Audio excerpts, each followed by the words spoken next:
Okay, alright yan. Welcome ako sa Rapido TV. At kumusta po mga kaibigan? At ito, sama-sama po natin itong panuorin at kayo na rin po ang magbigay ng inyong komento. Ibang opisyal ng bayan ay susunod lamang sa utos ni Gloria Macapagal Arroyo yan.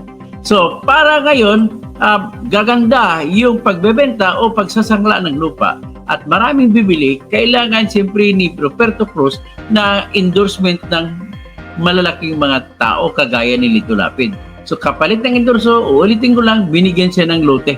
Okay, sa lote na yan, diyan siya nagpatayo ng kanyang mansyon. Okay, so ngayon ng isang araw, pinakita ko, hinamon niya ko yung isang tax declaration na kung saan nakalagay ang pangalan ni Mr. Lito Lapid at kanyang maasawa na si Marisa. So, yun ay isa sa katibayan. So, ngayon, ang isa pa sa katibayan na akin nakuha ayon sa aking source, nung tumatakbo pa yung pogo na yan, ay isa daw sa manager itong si Mrs. niya o dating Mrs. niya na si Marisa Tadeo Lapid.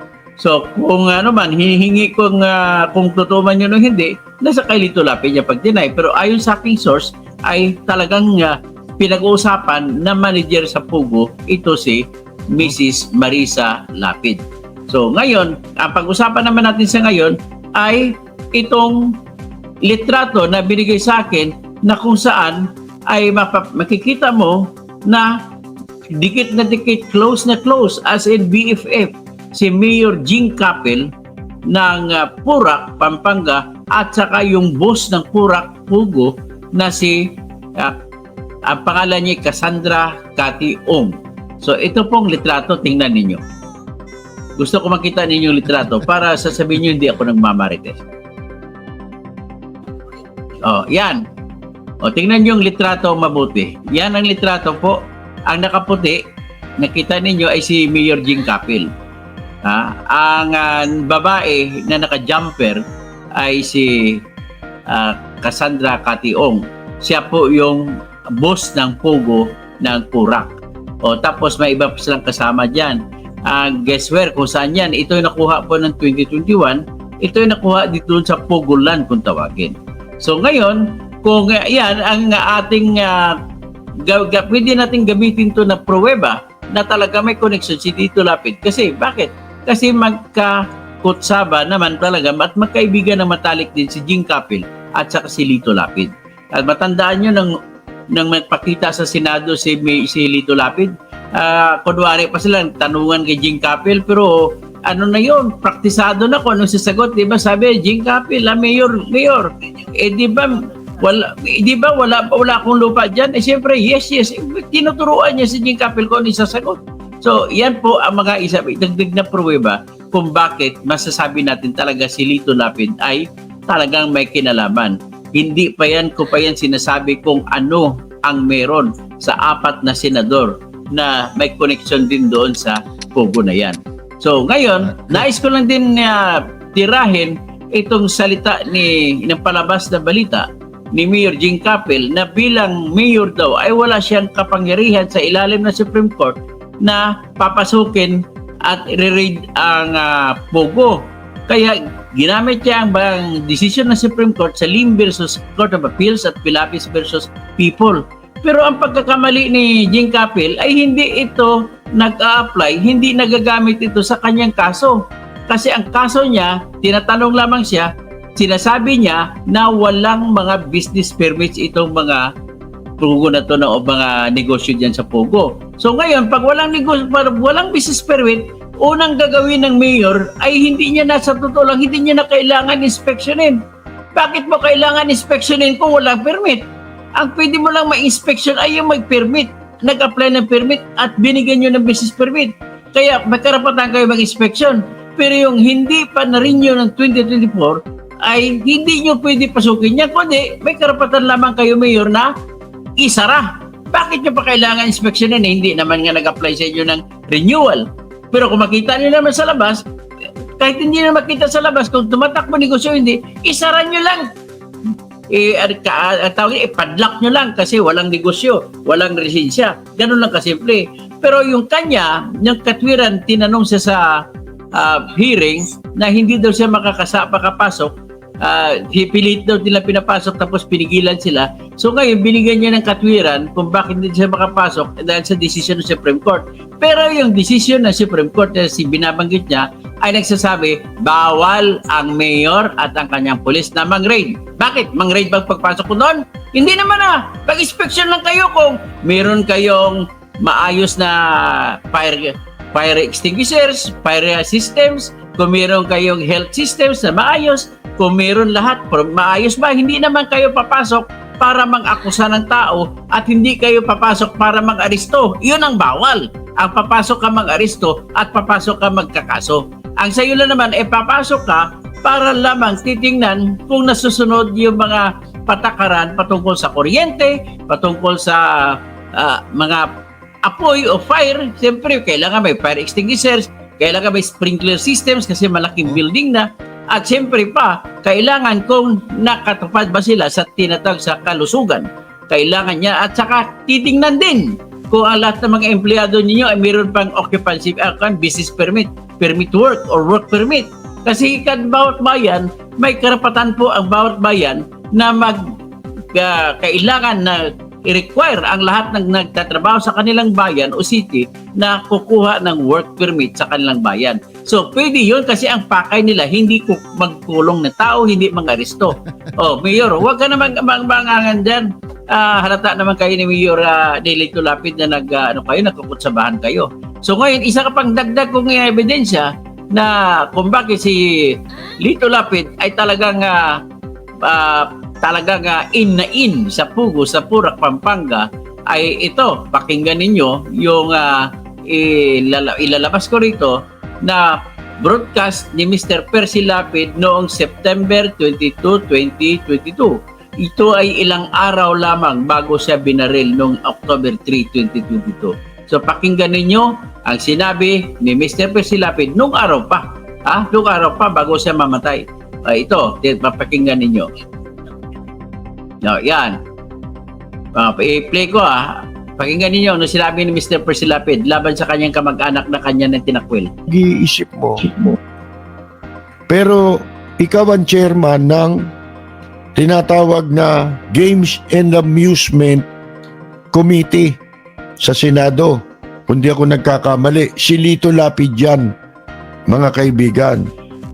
Bakit hindi niya napapaimbestigahan ang mga nangyayari sa Pogo? Ang nangyayari dyan? Meron na ba kayong narinig na pinaimbestigahan ni Lito Lapid ang PAGCOR? Hindi. Nakikinabang siya. Kaya niya lang kinuha yung chairmanship para makinabang siya.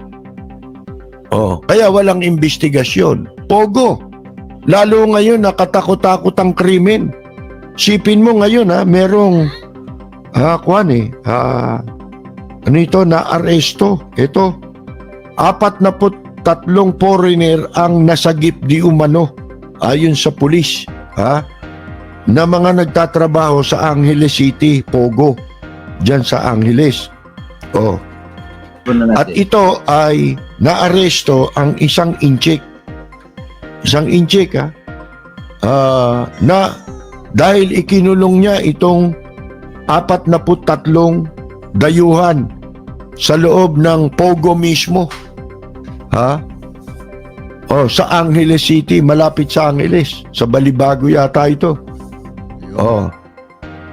In a statement, sa isang pahayag ng Central Luzon Police Director, Brigadier General Cesar Pasiwen, sinabi niya na ang PNP Anti-Kidnapping Group Operatives ay ni-raid, sinalaka yung Lucky South 99 building sa Phil-Am Friendship Highway sa Angeles City para sagipin si Wu Jia at ang 42 foreign nationals.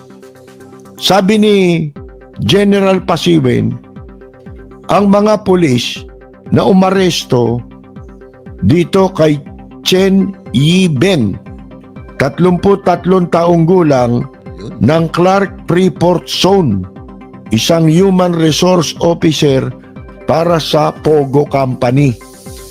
Ito'y nag-ugat itong operation na ito mula sa impormasyong natanggap ng anti-kidnapping group na merong mga foreign nationals na nagtatrabaho pero ikinulong sa isang offshore gaming operation sa lugar.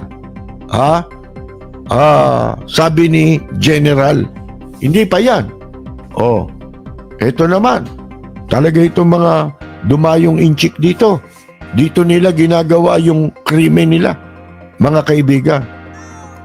Iba't ibang unit ng pulisya naman ang naaresto ang 2 drug suspects at nakakumpiska sila ng umaabot sa halagang 408 million na halaga ng shabu sa isang bypass operation sa Mexico o malapit sa Mexico, Pampanga. Ayon sa paunang investigasyon ng PNP Drug Enforcement Group's Special Operation Unit, National Capital Region, ang haba. Ang mga naaresto ay sina Wenji Chen, 45 years old, at si Yan King, 42, na kapwa po residente ng Angeles City. Ang operation ay inilunsad sa isang gasoline station mga bandang 1:45 ng hapon. Nakabili sila ng 5 kilong hinihinalang shabu na nakalagay sa 5 vacuum sealed plastic Chinese tea bags gamit ang 5 tig-1,000 piso na play money, o sa ilalim ng mga tig-1,000, 5 marka money na 1,000, sa ilalim mga play money na 5 lang yung totoo. Yung officer in charge ay nagsabi na ibinenta ang shabu sa halagang 34,000 pesos. Yun. Pagkatapos maaresto ay nakakuha rin sila nakakuha mga otoridad ng 55 Chinese tea bags na naglalaman ng 374,000 pesos. Pati na yung sasakyan ng mga suspect ay kinuha ng mga otoridad. Yan mga kaibigan, puro mga Chinese ito na dito ginagawa ang kanilang krimen sa ating bansa. Kailan kayo kikilos para sugpuin yan? Dapat panagutin dyan yung mga lahat ng pumayag sa visa upon arrival. Simulan mo kay Vitaliano Aguirre. Isama nyo si Morente.